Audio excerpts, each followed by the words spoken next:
Þetta var mjög einkennilegt. Högni Hinriks tók upp dagblaðið sitt en það voru engar fréttir í því.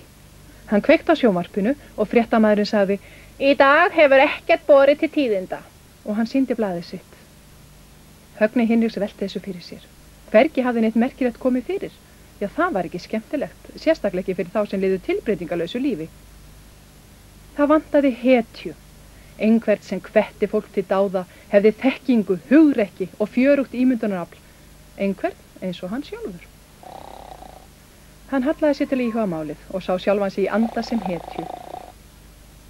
Högni Hinriks flugstjóri gekk borð í flugvél sína. Hann ætlaði að fljúga viðkomulaust umhverfis jörðina og tilbaka. Hann athugaði tækin, stjórnvölin, fótstigin og flautuna. Allt var í stakasta lagi. Hann vatt upp áttavitann og tók fram heimskortið sitt.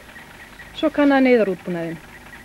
Útbúnaði til hjólbarðaviðgerða, reglíf, töflur við meltingatruflunum. Allt var eins og það átt að vera.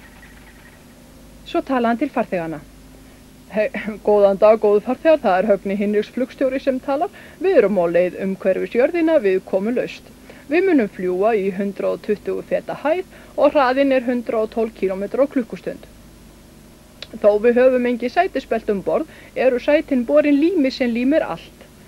Ef í nauðirnar rekur, gríp ég til þessarar flautu. Fyrir þá sem eru heyrnarlausir veifa í þessu flaggi.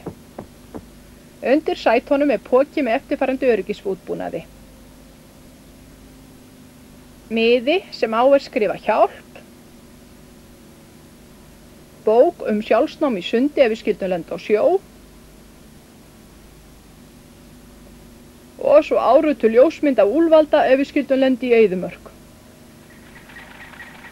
Svo hvarf Högni Hinriks aftur inn í stjórnklefan og hjólaði eins hratt og hann gat. Brátt hafði vélin náð hámarkshraða. Högni Hinriks lýsti því helsta sem fyrir augu bar á leiðinni. Til vinstri Eiffel-turnin, raunar nafnið upphaflega Gaffall. Til hægri sjáum við svo skakkaturnin í Pítsu. Nei, já, auðvitað við Písa. Í sömu andrá tók Högni Hinriks eftir því að allir farþegarnir höfðu þyrst yfir í annan helming vélarinnar til að horfa út gluggana. Og við það hallaðist vélin ískyggilega. Högni Hinriks brá skjótt við.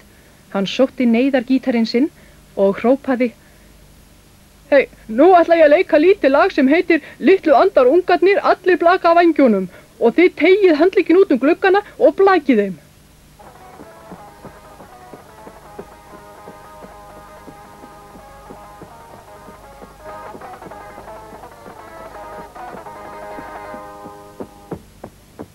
Það mátti ekki á tæpara standa. Vélin rétti sig af. Högni Hinriks hafði nú aftur fulla stjórn á henni og lenti á þakinu á strætisvagninum nr. 17. Bílstjórinn varð öskureiður, en Högni Hinriks borgaði fargjald fyrir alla. Svo lét hann vagninn nema staðar fyrir framan í sölubúð. Farþegarnir hafði haft svo mikla ánægju af ferðinni að þeir pöntuðu aðra ferð í næstu viku. Þeir gerðu sér enga grein fyrir hetjuskap Högna Hinriks fyrir en þeir heyrðu í fréttunum þá lífshættu sem þeir höfðu verið staddir í. Eftir þetta fóru allir að gera eitthvað fréttnefnt og engin skortur var lengur á markverðum tíðindum. Vá, hvað ég fegin að fá aftur fréttir, en ég verð þó að segja að það merkilegasta sem hefur verið í blöðunum undanförnu djúpsteiktur fiskur og franskar, hugsaði Högni Hinriks með sér og tók sér stóran bita.